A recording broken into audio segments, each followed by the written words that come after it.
Street. Person will be shot through the window.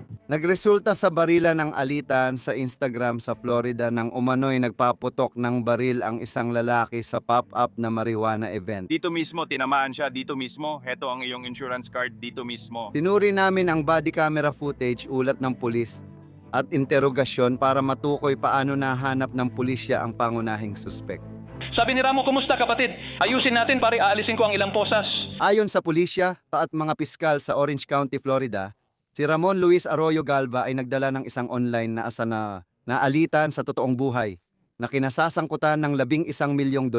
Nagpaputok siya sa labas ng isang office park at di umano'y tinamaan ang isang inosenteng nadaan lang habang nagpapaputok ng sunod-sunod na bala. At pagkatapos, nangyari ang pamamaril bandang alas 9 ng gabi.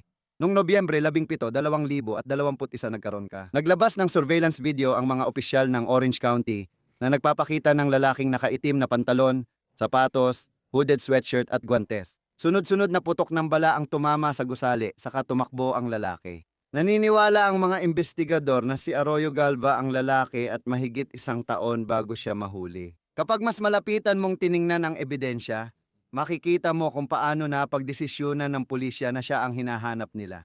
Bago natin talakayin ang nangyari sa Cortlandt Street sa Orlando nung gabing iyon, ipakikilala ko muna ang mga pangunahing tauhan para mas maintindihan ang kwento ng pamamaril. Noong 2021 si Arroyo Galva, 21 ay pansamantalang nakalaya sa Orange County habang naghihintay ng paglilitis sa kasong droga. Naaresto siya noong 2018 matapos piliting pasukin ang bahay ng ex niya at paulit-ulit na suntukin ang ama nito para mabawi ang isang kwintas.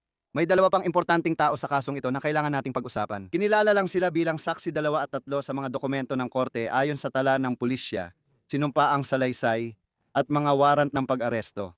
Si Arroyo Galva ay tila gusto niyang magkaroon ng sexual na relasyon kay saksi 3. Sinabi niya sa pulisya na nagkausap sila sa Instagram, pero nang subukan siyang halikan, binlock niya ito. Ito ang ugat ng alitan. Inaangkin niyang tinawagan ni Arroyo Galva ang nobyo niyang si Saksi 2 para magdulot ng problema. Ilang araw bago ang pamamaril, isang Instagram account na konektado kay Royal Galva na Pot of Gold Company ang nagpost ng bagong story na ito ang nilalaman. Quote, "Paano ako natutulog sa gabi na alam kong ako ang dahilan kung bakit nag-aaway at nagtatalo ang isang magkasintahan kinabukasan." Ayon sa mga investigador, nagkita raw sina Arroyo Galva at Saksi 2 sa isang cannabis pop-up party sa timog bahagi ng Orlando. At ang mga ganitong klase ng event, kahit para raw sa may medical marijuana card, tila nasa hangganan pa rin ng legalidad ang operasyon nila. Sa mga sumunod na dokumentong isinampa sa civil court, inilarawan ang party bilang paraan para makisangkot sa ilegal na bentahan ng marijuana at psilocybin mushrooms. Sina Arroyo Galva at Saksi 2 raw ay nag-away sa Southside event bago sila naghiwalay. At pagkatapos, isang araw lang matapos iyon, Nobyembre 17, nagkaroon ulit ng isang pop-up na cannabis event sa north side ng Orlando.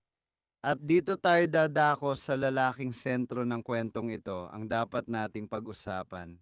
Ang biktima, si Binchong, 43 anyos na ama, ay dumalo rin sa pop-up event sa Cortlandt Avenue Office Park kasama si Saksi 2.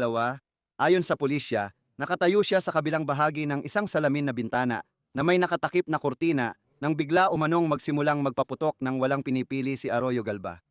Ayon sa pulis, hindi nasaktan ang totoong target kahit may mga paratang at may 2 saksi. Si Binchong at pamilya niya ang nagdusa. Nang dumating ang mga armadong pulis, natagalan silang matukoy ang eksaktong lugar ng pamamaril sa complex, pero agad din nilang nalaman.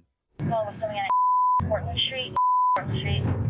Person will be shot through the window. Pumasok ang mga pulis sa nabasag na pinto at nadatnan si Binchong na duguan sa sahig. May babaeng nakapang-ehersisyo na tumulong sa kanya. Narito ang kanyang baril na pangsiguro. Barnabas dito mismo.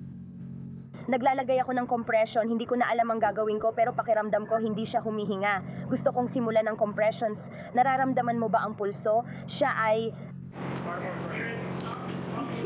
Nakuha na, tayo na. Sige, gagawin ko ang compressions, tutulong ako. Dahil nandito ako, May party pala dito, di ko alam. Nag-ehersisyo lang ako.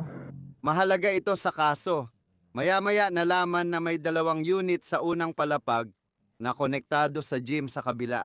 Nilibot ng mga deputy ang maze ng pasilyo para tiyaking wala na ang may baril.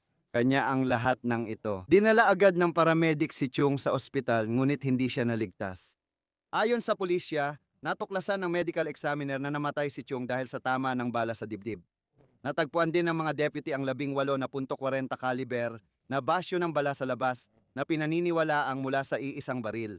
Sa loob, natagpuan nila ang 14 na libra ng cannabis at ilang pagkaing may cannabis. Tinanggihan ng mga deputy ang posibilidad ng armadong pagnanakaw dahil may $1,000 si Chung. Walang saysay ito. Ayon sa affidavit na sinumait para sa isang arrest warrant nakasaad dito. Batay sa crime scene, mukhang hindi alam ng suspect kung sino ang binaril niya at basta na lang nagpaputok sa bintana. Hindi sinasadya, tinamaan. Malinaw na dumalo si Vinchong sa cannabis pop-up party pero walang ebidensya na may gustong pumatay sa kanya. Walang ebidensya ng kamakailang alitan sa telepono ni Vinchong.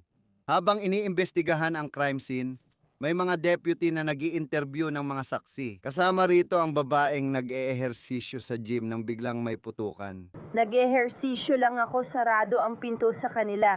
Hindi ko alam ang nangyayari doon kaya nagpatuloy ako sa ehersisyo. Bigla akong nakarinig ng putok ng baril. Madalas nilalagay namin ng tape ang pinto para makalabas-pasok siya dahil bukas ang gym buong araw. Kaya nung narinig ko yon, Namiss ko si Morgan, lumapit ka. oo, kaya nung narinig ko yon, ang una kong instinct ay patayin ang ilaw at nakabukas ang mga bintana namin. Sige, pinatay ko ang ilaw, tinanggal ang tape, isinara ko at tumakbo ako. Nilock ko rin ang pinto sa pagitan nila at namin. Sinigurado ko munang sarado lahat ng bintana bago tumawag kahit kanino. Malaking kutsilyo lang ang dala kong sandata. At yung 3 sa ibaba. Sa huli, sabi ko kay Rick na kailangan kong pumunta at tingnan ang nangyari. Sabi ko, kailangan natin, pero sabi niya, sandali, huwag ka munang pumunta. Sabi ko, kailangan natin makita lahat ng tao, nagkakagulo. Sinasabi nila, nasaan ang gamit ko? Lahat nagmamadaling umalis. Tinanong ko, may tinamaan ba? Nakita ko yung lalaki sa RAM, kinuha ko gloves ko para tingnan kung pwede kong tingnan ang sugat at lagyan ng compression. Tapos tumakbo ako at tinawagan kayo. Tama lahat ng ginawa mo at alam kong nag-aalala ka. Alam ko ring marami kang pinagdaanan at maraming tanong ngayon. Alam kong kailangan mong ayusin ang nangyari. Ayon sa Orange County Sheriff's Office, ilang araw matapos ang krimen, may tip silang natanggap na sangkot si Royal Galva sa away sa unang pop-up event, kasama si witness 2, isang lalaking Hispanic. Pumayag siyang sumama sa abogado para kausapin ang mga investigador. Tapat lang ako, hindi namin iniisip. Hindi ka namin pinaghihinalaan at wala namang iba. Talagang tinitingnan ka lang namin bilang posibleng saksi. At gusto lang namin ng ilang information na alam mo o maaring alam mo tungkol sa pagpatay kay Ben Chu. Sige, pero para sa record, kilala mo ba si Ben? Hindi ko siya kilala o nakita sa social media. Ikaw ay nakita na kahit saan. Parang yung taong yon ay nasa lahat ng media, di ba? Siya ba ay parang isang sikat na tao? Dahil ba sa pagpatay? Hindi ko masyado alam. Sige. Sinabi ko na rin sa abogado ko at ngayon sa inyo, nasa after hour na lugar ako, nagpapahinga at nag-i-enjoy. May batang nagalit sa akin sa social media na uwi sa pisikal na away tapos sinubukan nilang barilin ng pulis. Pangalawang beses na akong bumalik sa mga atleta para magbigay galang dahil nag-away kami. Sinabi ko sa may-ari na, Pasensya na sa gulo sa lugar mo. Sabi niya, ayos lang yan. Pumasok ako at nagpahinga mga 10 minuto tapos nagsimula akong magwala. Nagtakbuhan lahat pagkatapos ay umalis na ako. ang tanging dahilan kung bakit hindi ako nakipag-ugnayan sa inyo ay dahil ayokong madamay kung may nagpapaputok sa akin. Naintindihan kita. Alam mo na ang ibig kong sabihin ngayon. Ayon kay Saksi 2, binabatikos siya online ng mga tao na inisip na siya ang nag-umpisa ng mga pangyayaring nauwi sa pagpatay kay Chung. Sa kanyang panayam, tinukoy niya si Chung sa palayaw na Asian. Pakinggan mo ito. Sino to? Instagram post na ako. Yan ang lalaking tinutukoy ko. Ako ang nagpo-post nito, screenshot ito mula sa akin papunta sa tao. Kaya ikaw ba ang sumulat niyan? Ako ba ang gumawa ng screenshot na to? Oo, sige, ano yan? Tungkol saan? Saan nilagay? Sana ako na lang sa ibaba, hindi si Asian. Hindi, kasi patay na si Asian. Alam kong galit sila sa akin kaya nalungkot ako kasi ako lagi sinisisi at tinuturo. Kilala mo ba si Vin bilang si Asian? Kilala ko siya bilang si Asian kasi Asian na lalaki siya. Dati sinasabi nila, uy, siya yung Asian. Nakikita ko siya dati sa mga kasino at iba't ibang lugar kaya sikat siya. Nalungkot ako noon kasi ako ang sinisisi ng lahat, sinasabing kasalanan ko at kailangan kong makipag-away sa bata. Kung di ka lumaban sa bata, patay na sana ako ngayon. Grabe, masama talaga loob ko, tinetext pa kita kasi ayokong mangyari sa kanya yon. Gusto ko lang malaman kung bakit. Kung sinabi ng bata ang dahilan ng gusto niyang labanan ako tulad ng natulog ka sa girlfriend ko or nagte-text ka sa babae ko, sasabihin ko, tol, pasensya na kung yun ang dahilan. Natulog ka ba sa girlfriend niya? Hindi ko siya kilala o girlfriend niya. Parang lahat gusto akong pabagsakin simula pa kay Adan at Eva. Pinadala ko yun sa promoter at sabi niya tutulungan niya ako kasi lahat binabanatan ako at sinasabing ako ang masama at problema. Pinutol mo ako para makipag-hangout sa lalaking to. Sabi ko, bro, wala akong ginawa, wala akong pinatay o tinutukan ng baril. Pakiramdam mo ba na ito ay ganti dahil sa laban? Nang may paggalang, Oo. Nang may paggalang ginawa ba niya yon dahil nakuha mo ang sayo nung binunot mo ang baril mo? Para sa akin, tipikal na galaw ng taga-Florida yon. Hindi ako taga-Florida pero tipikal na galaw ng taga-Florida para sa akin. At napunta kayo sa pisikal na alitan, natalo ka sa suntukan, ngayon kumukuha ka na ng baril. Dahil literal na pareho lang ang galaw, lumaban siya, boom, pagkatapos naming maglaban. Dumiretso siya sa kotse, akala ko aalis na siya. Hindi ko inisip na, alam mo yon, hindi. Sabi nila, uy, nagpapaputok siya. Tumakbo ako papunta sa kotse ko at umalis ako. nahuli rin ng mga detective si Saksi 3, dating girlfriend ni Saksi 2, para malaman ang opinion niya sa nangyari. Alam mo ba ang tungkol sa pagpatay o sa mga away kay Ramon? May narinig akong tungkol dito pero hindi ako nandun para makita yon. Ano ang narinig mo? Narinig ko na gustong makipag-away ng nanay ko. Blinok ko na talaga si Ramon at hindi ko siya kinakausap. Siguro na-offend siya kaya naghanap ng away. Sige. Pero yun ang Halos buod na ng kung ano ang... narinig ko, siya raw ang lumapit at nagsimula ng gulo doon. Sige, Akala ko galit ka, kaya sabi ko, Diyos ko, bakit ka nagtatago? Hindi pala siya ang nagsimula nun gamit ang remote niya. Nasaan ka? dumating siya. Sige, at saan ka naman nagpunta? Saan mo narinig yon? Sa totoo lang, O may iba bang nagsabi sa'yo? ibang tao ang nagsabi. Pwede mo bang ibigay ang pangalan nila? Hindi, pero ito yung mas matanda. Ayokong tumigil, yun ang sabi nila. Pumunta ka sa Enero 5, 2022, mahigit isang buwan matapos ang pamamaril. Si Royal Galva ay nasa passenger seat ng kotse na pinahinto dahil sa tint violation. Ayon sa ulat, nahuli siya na may dalang cannabis at mga gamit sa droga. Ito ay ayon sa mga dokumento ng korte. Mga deputy, kinuha nila ang kanyang telepono at dinala siya para sa isang interview kasama ang mga detective. Ramon, kumusta tol? Tayo ka, tatanggalin ko ilang posas mo. Mukhang may dala kang dime bag ngayon. Oo, may dala akong damo. Nagtataka ako kasi dati nahuli na ako na mas marami pa ang dala ko. Oh. Sige, isang beses lang naman pero hindi naman nila ako dinala dito noon. Sige, gets ko. Hindi ka naman pumunta dito mag-isa, tama ba? Anong ibig mong sabihin? Hindi ka ba mag-isa pumasok? Hindi mo ba minaneho kotse mo? Pumasok ka. Nasa kotse ako ng kaibigan ko.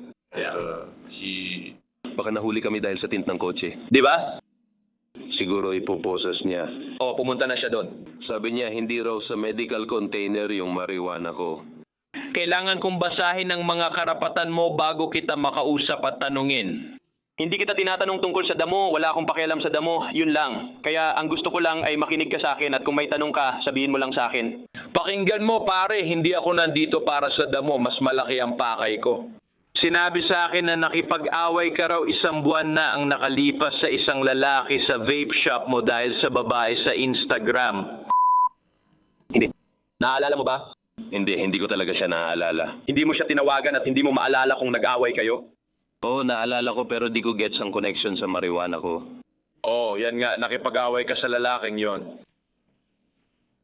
Dahil lang sa mga Instagram post, nakipag-away ka ba? Hindi ako nakipag-away. Ako talaga ang inatake. Yan ang tanda kong pinag-usapan natin, inatake ka, ninakawan ka ba? Hindi. Ibig sabihin, inatake ka? Hindi, nasa ako, parang tindahan ng vape Oo, gaya ng sabi ko. at isa akong pop-up. Isang pop-up ng damo. Oo, sige. Bigla ko lang nakuha. Nasinugod mula kung saan? Oo, tapos pero gusto ko talaga yung babae niya. Alam mo yun, ako at yung babae niya. Parang Ay astig at kung ano-ano pa. At hindi niya nagustuhan yon. Oo, di ko sure kung siya nga, pero parang yun lang kaya ko. Siya lang talaga ang gagawin ko. Kilala mo ba siya sa Facebook o Instagram? Sa totoo lang, hindi ko talaga siya kilala. Sige, pero alam mo ba gusto niya yung Instagram handle niya? Alam mo paano gamitin ng tao ang Instagram? Hindi ko siya kilala. Hindi ko siya kilala. Alam ko lang dahil yung ex niya kinakausap ako tungkol sa kanya. Hindi, totoo. Di ko sure kung talon-talon siya pero mukhang madami sila. Sige. Parang 10 tao sila. Sige, pero may relasyon kayo ng babae niya. Parang ganun. Naalala mo ba pangalan niya? Ano ang tawag sa kanya? Sa tingin ko ito ay... Hindi ko alam pero astig talaga kami nun. Gets kita, sa totoo lang, minsan lang din ako pumunta sa mga pop-up na yan at sinusubukan bumili ng isang bagay. Tapos bigla siyang inatake, parang natamaan ako, tapos nagtakip na lang ako, tapos dumating mga tropa ko para kunin ako at umalis na lang kami. Sige, at naalala mo ba kung anong araw yon? May security naman doon. Oh, alam ko pero nakuha ko ang video. Hindi ko talaga nakita. Naalala mo ba kung anong araw yon? Hindi. Noong Nobyembre 16, 2021 Martes yon. Sige. Alam mo ba kung saan ito nangyari? Hindi eksakto. Alam mo ba ang parte ng bayan? Kasama ko tropa ko, tingnan mo. Kaya hindi ko alam kung yun na yun. At nandun lang yun. May video at iba't ibang ebidensya ako. Tinanong ng detective si Arroyo Galva tungkol sa Pot of Gold Instagram account pero mariin niyang itinanggi na siya yon. Naitukoy ng mga investigador na konektado ito sa isang email address na tila sa kanya. Ganito kasi pare, kinabukasan agad, di ba? May kaso kami ng pagpatay at kumpleto kami sa ebidensya kabilang ang high definition na video at mga tag reader. Kaya interesado akong sabihin sa iyo na nung 17 ng Nobyembre ng 9:00 ng gabi na hindi ka talaga nasa bahay at sa katunayan nasa 850 Portland Street ka kung saan nangyari ang pagpatay sa weed pop-up party. Yan ba ang sinasabi mo? Oo, yan ang sinasabi ko. Tinutukoy ko paano natin ipapaliwanag yon. Ako, hindi naman sa hindi ako nag-research. Parang namatay na ako sa harap ng telebisyon. Wala akong alam na sikat na parang... Sige. Kumbinsihin mo lang, tapos na. Kung saan ka komportable, yun ang tama. Pagkatapos, tinanggal mo ang cellphone, kumuha ng bagong numero at telepono, binenta ang kotse at lumipat sa Georgia. Hindi talagang plano ko na talagang gawin yon. Ayos lang naman sa amin na gawin yon, oh. Hindi umusad ang plano ko. Balak ko pumunta sa Universal Technical Institute pero ikaw ay nag-Universal Technical Institute at ako natanggal sa trabaho dahil sa mga nangungupahan ko. Kaya hindi ko natuloy. Ako, hindi talaga ako makahanap ng trabaho dito, nanay ko. Kaya sasangayon ka ba na baka may nakuha akong tao sa camera na sobrang kamukha mo? Napakalinaw ng video, high definition pa, na nakatutok dito sa gusali at mapapatunayan kung nandoon ka at hindi sa bahay. Kung ganon, dapat ba kitang arestuhin para sa pagpatay? Malamang wala namang ganong video. Gusto mo bang makita ito? Wala ako doon. Gusto mo bang makita ang video? Ibig kong sabihin, hindi talaga kasi alam kong hindi ako yon. Sige, pero kung mapatunayan kung wala ka sa bahay ng 9:00 ng gabi noong Nobyembre 17 gaya ng sabi mo, papayag ka ba? Ibig sabihin masasabi ko na nagsisinungaling ka nga sa akin at malamang ikaw nga ang gumawa ng krimen at sapat na ba yon para kumbinsihin kang ikaw ang gumawa nito? Parang duda ako na may video na nagpapakita sa akin. Di ko maipapakita lahat ng video ninyong tumatakbo pabalik sa kotse. Dalawa kayo, ikaw at yung mas matabang lalaki, tumakbo sa bakanting lote papunta sa itim na kotse. Bumaba kayo, nag-turn, nag-park sa harap ng dating ginagawang field ng bacon, pumasok kayo doon, siya naiwan muna, tapos sumunod ka rin. Sa tingin mo gawa-gawa ko lang to. Hindi ko sasabihin na gawa-gawa mo lang ito. Sige. Kaya siguro. Gusto mo bang umupo at panoorin ang video na baka makita mo ang sarili mo doon? Hindi ko gusto. Ayaw mong gawin yon. Ibig kong sabihin, pwede mo namang ipakita sa akin ang mga video. Wala naman akong problema doon pero... Hindi ko alam. Hindi na kita matutulungan pa. Meron ka bang baril? Wala akong pagmamay-aring baril. Nakabili ka na ba ng baril? Hindi ako pwedeng bumili ng baril. Wala ka pang Glock siya, man. Hindi pa. Sinubukan kong bumili pero bawal daw kasi may windhold ako. Nahuli ako dahil sa damo kaya kumuha ko ng weed card. Ibig mo bang sabihin naroon ka lang sa weed pop-up party nung 17 at saksi ka lang? Hindi. Hindi nga ako pumunta. Posible ba yon? Hindi ako pumupunta sa mga ganon, seryoso. Hindi talaga ako pumupunta sa mga ganon. Pero pumunta ako doon, pumunta ako sa pop-up na yon, pero talaga hindi ako pumupunta sa mga ganon. Austin, parang... Madalas akong kausap ng mga tao at lagi nilang sinasabi, pare, sa bahay lang ako. Hindi ako sanay makipag-usap sa marami. Hindi lang ako palagi sa bahay. Naiintindihan ko na nanatili ako sa bahay. Paulit-ulit mong sinasabi sa akin na nanatili ako sa bahay. Naiintindihan ko na sinusubukan mo. Ang sinusubukan ko lang gawin ay hindi ako nagtatangkang maging masama o kung ano paman. Madalas kapag may nagsasabi sa akin ng isang bagay at gumagawa ng alibay, masama ang epekto nito sa kanila sa hinaharap. Kaya kapag sinabi mong nasaan ka sa isang petsa pero napatunayang iba ang lugar mo, lalo na kung may video, siguradong masama ang magiging resulta. Kung naging tapat ka lang at sinabi mong pakinggan mo pare na bugbog ako, isang araw bago ako pumunta, tinakot siya ng kaibigan ko. Saksi ako, totoo yun, dahil inosente talaga ang tinamaan ng bala, hindi siya. Oo, naiintindihan ko. Diba? Kaya nga yun ang gusto kong sabihin. Kung nangyari nga yun at saksi ka lang, ibang-iba yun. Patuloy na kinokontra ng detektib ang mga pahayag ni Arroyo Galva gamit ang kanyang impormasyon, ngunit iginigiit pa rin ng suspect na wala siyang kinalaman. Sa totoo lang, sabi niya, hindi pa siya nakapunta sa Cortlandt Street at hindi niya rin alam kung nasaan yon. Kahit na ang Pot of Gold Instagram account ay tila nagbahagi ng Eventbrite invitation link para sa pop-up event na iyon sa gabing iyon doon. Hindi ka pa nakapunta sa Cortlandt, kaya yun ang gusto kong sabihin. Kung sinabi mong hindi ka pa nakapunta doon at mapapatunayan kung nandoon ka, anong masasabi mo? Makatarungan bang sabing mamamatay tao ka? Ibig kong sabihin, grabe. Kasi hindi ako nandun, alam mo yun, hindi ako nandun. Parang ako, hindi ko na alam ang sasabihin. Gusto ko sanang makausap Gawin mo. Nangangako ka ba? Sige, nangangako ka ba na sinabi mo sa akin ang totoo ngayon? Oo, gusto kong kausapin ng abogado. Kakaiba lang talaga ito para sa akin. Nangangako ka ba at nagsabi ng totoo? Itaas mo kamay mo. Sinabi mo ba talaga ang totoo ngayon? Oo, ginawa ko, nangangako ako. Kailangan ko itong pag-usapan. Ikaw naman, kumonsulta sa abogado. Opo, sir. Ayon sa affidavit, kinuha ng deputy ang telepono ni Arroyo Galva. Nakuha nila ito gamit ang search warrant kasunod ng pagpapalit ni Arroyo Galva ng cellphone number ayon sa affidavit ng arrest warrant. Pagkatapos ng pagpatay kay Vinchang, binura ni Ramon Luis Arroyo Galva ang kanyang email address na ginagamit niya mula pa noong 2000 at 15 dineactivate ang kanyang Instagram account na mukhang napakakumikita para sa kanya at pinalitan ang kanyang numero ng telepono. Nagsilbi ng search warrant ang mga investigador para makuha ang access sa kayamanang ito at kasaysayan ng Instagram account kung saan natuklasan nila ang maraming posts at mensahe.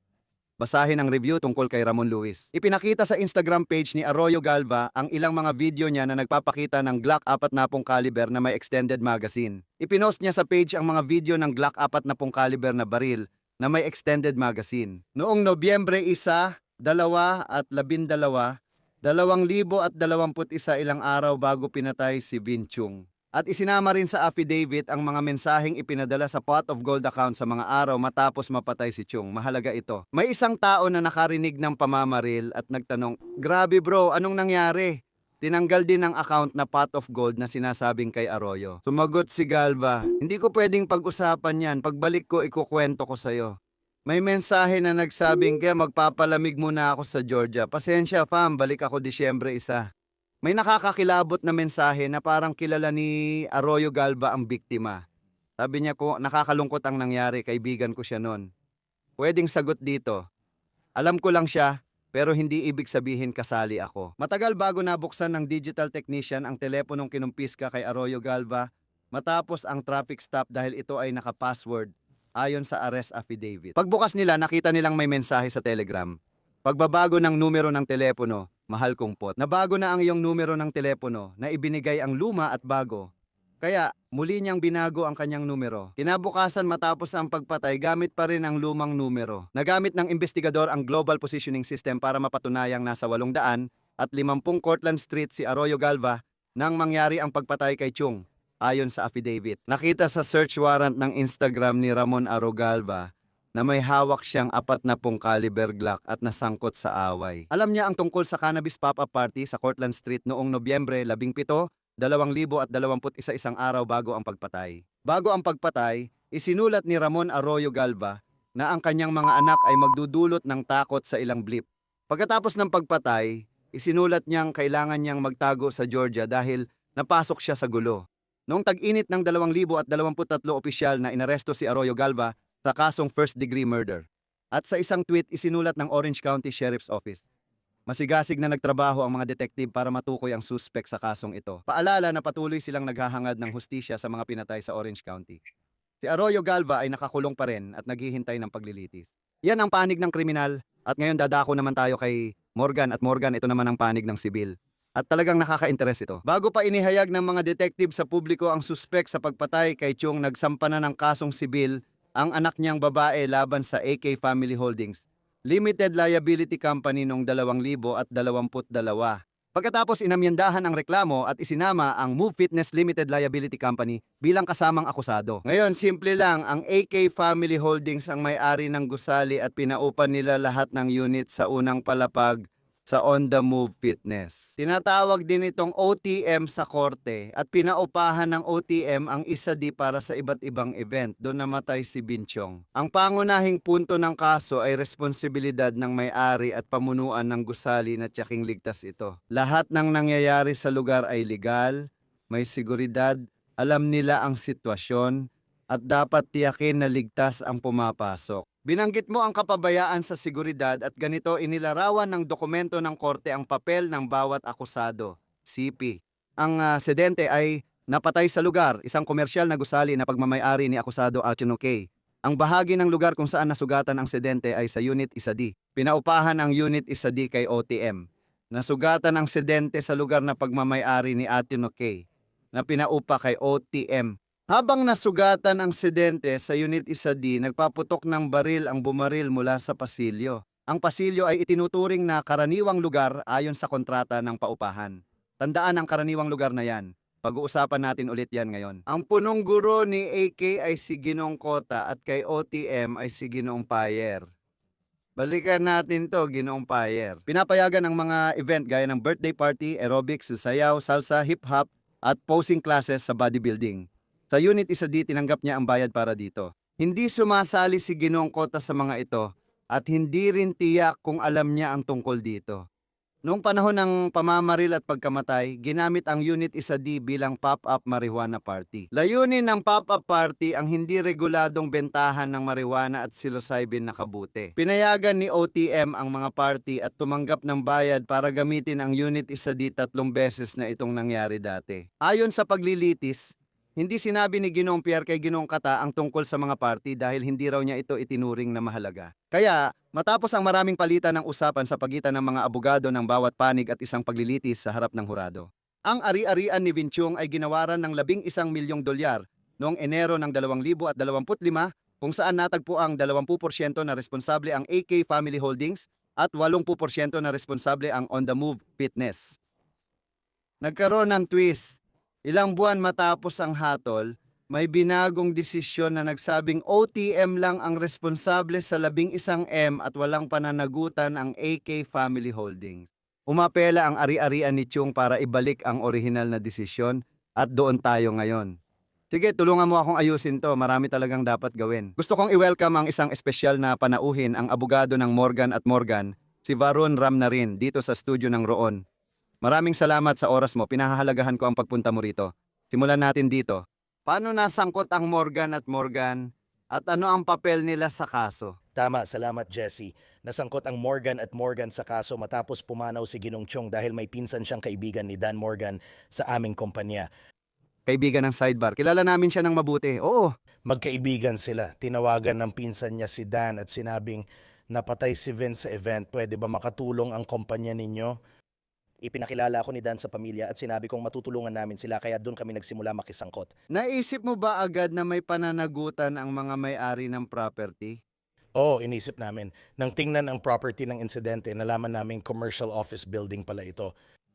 At nang nalaman namin kung anong event ang ginaganap doon, ang kanilang pop-up na marijuana party. Hindi mo naman karaniwang iuugnay iyon sa isang commercial office property. Kaya nagsimula na kaming magdugtong-dugtong ng mga pangyayari. At naisip namin na ang may-ari ay malamang na wala roon at hinahayaan ang mga tenant na gawin ang mga bagay sa property na hindi naman niya dapat pinayagan. Ano ang responsibilidad nila? Kasi magandang tanong yan, di ba? Ibig kong sabihin, kung pauupahan mo ang isang property, kailangan mo bang patuloy na bantayan kung ano ang ginagawa nila? Ano ba talaga ang responsibilidad? Sige, sa Florida, ayon sa batas tungkol sa premises liability, may responsibilidad ang may-ari ng lupa na panatilihin ang kanilang lugar sa isang makatwirang ligtas na kondisyon. Dapat nilang ayusin o bigyan ng babala sa mga mapanganib na kondisyon na alam o dapat alam nila. Ito ang batas tungkol sa kapabayaan sa seguridad. May obligasyon ang may-ari ng lupa sa kanilang mga bisita at inimbitahan sa kanilang ari-arian na protektahan sila laban sa mga inaasahang krimen na maaaring gawin ng ibang tao. Alam nila o dapat alam, kaya ang tanong ay tungkol sa inaasahan or foreseeability. Kaya pag-usapan natin ang tungkol sa paglilitis na ito. Bahagi ka ng paglilitis, tama. Kaya bakit ganun ang naging desisyon ng hurado? Hinati nila responsibilidad pero sa dulo, pumabor pa rin sa inyo, tama? Sa tingin ko, tiningnan ng hurado ang lahat. Meron kaming may-ari ng ari-arian at taong may karanasan, Jesse. Bumili siya ng commercial na ari-arian bilang investment. Wala talaga siyang karanasan sa pamamahala ng commercial na ari-arian. Binili niya ito bilang isang paraan para kumita mula sa investment. Hindi niya inalam ang pamantayan para sa may-ari ng commercial na ari-arian. Nag-hire siya ng kumpanya para maghanap ng uupa dahil may malaking utang siya sa biniling ari-arian at kailangang bayaran ang mortgage buwan-buwan. Kumuha siya ng kumpanya para maghanap ng uupa na magbabayad ng renta. Nang may umupa na, nangolekta na lang siya ng renta at hindi na inasikaso ang seguridad ng ari-arian. Hindi niya in-audit ang ari-arian o kinontak ang kumpanyang hinire niya para humanap ng uupa na nag-aalok din ng serbisyo sa pamamahala ng commercial na ari-arian. Hindi niya kailanman sinamantala yon, hindi siya gumawa ng kahit anong hakbang para inspeksyonin ang ari-arian. Kontakin ang lokal na pulis para malaman ang mga kailangang seguridad para sa ganong ari-arian. Bakit nabaligtad sa huli? Saan mo nakuha ito? Ang OTM ang responsable sa hatol, hindi ang AK Family Holdings. Oo, pero hindi gaanong saklaw ng batas. May mga kasong tungkol sa may-ari at umuupa at dito AK Family Holdings ang may-ari. Sa batas ng Florida may tungkuling di maipapasa. Ang Gym on the Move Fitness ang umuupa at kabilang sa nasasakdal. Ang kaso ay tungkol sa gym. Pinapaupahan ng may-ari ang gym para sa iba't ibang gamit kaya nalaman naming inuupa niya ito. Nagkaroon siya ng wrestling event at nag-host ng marijuana pop-up party sa salsa party para mas kumita. Ang aming kliyente ay nasa inuupahang lugar na may gym. Ang pamamaril ay naganap sa common area na kontrolado ng may-ari ng ari-arian. Tumagos ang bala sa bintana papasok sa gym at sa kasamaang palad ay tinamaan ang aming kliyente. Para sagutin ang iyong tanong, Gayunpaman, may batas sa Florida tungkol sa responsibilidad ng umuupa kapag wala silang kontrol sa common area ng ari-arian. Nasa korte pa rin ang usapan pero naniniwala kaming malakas ang aming posisyon kung bakit parehong responsable ang dalawang entidad. ano ang depensa nila? Sinasabi ba nilang hindi common area o nagtuturuan sila? Anong depensa ang nakita mo? Oo, hindi nila ito inasahan. Wala silang paraan para malaman na mangyayari ito ayon sa may-ari ng property. Pinaparenta ko lang ito sa nagpapatakbo ng gym, yun lang ang alam ko. Hindi ko iniisip na may iba pa siyang ginagawa. Hindi ko alam na may mga salsa party siya. Hindi ko alam na nag-host siya ng pop-up na marijuana parties. Oo, makatuwiran naman. Pero ang problema, yung may-ari, hindi siya gumawa ng hakbang para inspeksyonin ang property. Kung ginawa niya iyon, nakita na sana niya. Hindi lang gym ang gamit ng lugar, kaya depensa ng may-ari ng property. Hindi nila inaasahan ito. Samantalang ang may-ari ng gym, walang depensa. Hindi namin inakala na mangyayari ito. Alam naming baka hindi namin dapat pinarenta ang lugar sa grupong ito, pero wala kaming dahilan para isipin na magkakaroon ng pamamaril. $1,000,000 at paano ito umabot sa $11,000,000? Ibig kong sabihin malaking panalo yan. Isang 34 anyos ang napatay, iniwan ang pamilya at 2 anak. Mahigit 11 milyon ang nawala, kaya humingi kami ng mas malaki, pero yan lang ang ibinalik ng hurado. Dito, may naiwan kang 34 anyos na ama, 17 anyos na anak na babae at 14 anyos na anak na lalaki. Tatanungin mo, paano naging 11 milyon? Batay ito sa testimonya ng mga anak. Ang lalaki ay 14 noon, 18 na sa paglilitis at kakagraduate ng high school. Ang babae ay nasa early 20 sa... Ipinapakita sa kanila ang epekto ng pagkawala ng ama tuwing graduation at kasal ng anak na babae dahil wala nang maghahatid sa altar. Sa tingin ko, ang mga pinsalang iyon ay konektado sa hurado. Hindi. Magkano ang halaga niyan? At napilitan sila. Ang particular na 14 anyos ay ang kanyang anak na lalaki. Ang kanyang patotoo sa paglilitis ay hindi lang siya ang tatay ko, kaibigan ko rin siya. Napilitan silang tumanda agad ng kanyang kapatid na babae, mas mabilis kaysa inaasahan. Nakakatawa, binanggit mo ang foreseeability sa batas. Abogado rin ako, di ba? Para kay Ginong Chong meron. Malamang hindi niya naisip na mangyayari ang ganong bagay. Malamang ang kanyang pamilya ay hindi rin naisip na mangyayari ang ganong bagay. Sobrang grabe talaga ang kaso. Binanggit mo ang apela, kaya may apela para maibalik sa dating hatian. Pagkatapos ng hatol, naghain ng post-trial na motion ang mga akusado. Nag-motion para sa bagong paglilitis at inaprobahan ito ng trial court. Sa kasalukuyan, may mga motion sa aming panig. Alam mo na isinampa namin laban sa kanila na kasalukuyang dinidinig. Hintayin muna ang decision sa mga motion sa circuit court bago namin malaman kung aapela o hindi. Nakaka-interest kapag may civil case kang konektado sa criminal investigation, itama mo ako kung mali. Pero ang mga deputy ng Orange County, ginagawa pa rin nila ang kanilang investigasyon nang naisampa ang kasong ito at si Arroyo Galva ay hindi pa naaaresto noon. Tama ba? Ibig kong sabihin, paano nakaapekto yon? Hindi nakaapekto sa kaso namin pero tama ka.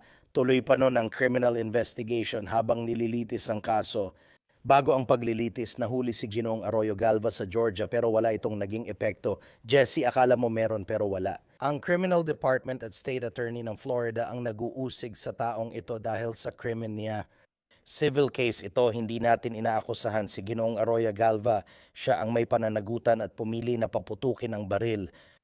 Medyo iba ang posisyon namin, mas detalyado. Ang sinasabi namin ay pinayagan ng may-ari ng ari-arian na mangyari ito at pinayagan niya itong mangyari dahil hindi siya naglagay ng anumang seguridad sa lugar. Sa Orange County, halimbawa, ang Orange County Sheriff's Department ay pupunta at magbibigay ng libreng audit sa kahit sinong may-ari ng commercial na ari-arian walang bayad.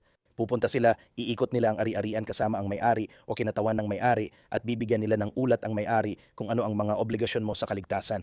Hindi alam ng may-ari ng ari-arian na may ganong option para sa kanya. Sa kaso namin, kapag inaksyonan namin ang may-ari at umuupa, hindi namin sinasabing ikaw ang responsable sa pagputok ng baril, kundi sa paglikha ng mga situation na nagdulot nito. Magkaiba ito, iba ang usapan. Ibig sabihin, hindi mo iniisip na apektado ng kaso mo ang criminal trial. May dahilan kung bakit hindi mangyayari ang ganitong pamamaril sa gitna ng Times Square, New York, di ba? Kasi may presensya ng seguridad doon, may mga tao doon. Nangyayari ito sa opisina dahil mahina ang ilaw, kulang ang seguridad at walang harang, kaya kahit sino pwedeng pumasok. May isa pa akong gustong banggitin sa'yo. Hindi mo ito palaging nakukuha pero minsan may mga tanong ang hurado habang nagde-deliberate sila. Palagi kong iniisip na interesante ito kasi nagbibigay ito ng ideya kung ano ang iniisip ng hurado. Kaya may isang tanong na nagsabi, pwede bang iapela ang halaga ng gantimpala? Ano ang ipinapahiwatig nito tungkol sa iniisip ng hurado? Gabi na nang matanggap namin ang tanong mga 10:00 at nakuha namin ang hatol mga 11:00. Ipinakita nito na napagdesisyonan na nila ang pananagutan at ngayon ay danyos na ang pinag-uusapan kaya naging positibo ang pananaw namin. Kung talo ang aming kliyente sa desisyon, hindi na nila tatanungin ang tungkol sa danyos. Pagkatapos, ang tanong ay magkano ang igagawad nila. Humingi kami ng mahigit 11 milyon at alam naming magkaiba ang karanasan ng bawat hurado at naririnig ng mga tao. Alam mo, may mga huradong hindi mapigilan at malalaki ang hatol at minsan nababawasan pa ito pagkatapos. Kaya sa tingin ko, iyon ang tumatakbo sa likod ng isip nila. Kung ibigay natin ang hinihinging halaga, mananatili ba iyon o pwedeng bawasan ng korte o ibang ahensya? Sa palagay mo ba makikita ng pamilya ngayon ang 11 milyong dolyar? Oo, tingin ko. Sisiguraduhin naming mangyayari iyon. Hindi kami titigil hanggat hindi nila nakukuha iyon. Tama lang iyon, desisyon ng hurado ng kanilang mga kapwa na iyon ang nararapat sa kanila. Kaya madalas naming napag-uusapan si Morgan sa sidebar. Isa ito sa mga kasong, alam mo, malinaw na ipinapakita ang trabaho ni Morgan sa aksyon pero isa rin itong malaking trahedya. May malalim na aspeto ng pagiging tao dito. Nakikiramay talaga ako sa pamilya ni Ginong Tiong kaya ang aming mga dasal at pag-iisip ay para sa kanila. Patuloy naming susubaybayan ito, titingnan kung paano ito uusad. Salamat Varuna Ramneran sa pagpunta at paliwanag. Pinahahalagahan namin ito. Salamat sa pagtanggap sa akin, Jesse, at nagpapasalamat din ang pamilya Tiong. Tama ka, yan lang muna ang laman ng sidebar. Salamat sa pagsama at huwag kalimutang mag-subscribe sa YouTube, Apple Podcast, Spotify, o saan mang podcast platform. Sundan ako sa X o Instagram. Ako si Jesse Weber. Magkita tayo sa susunod.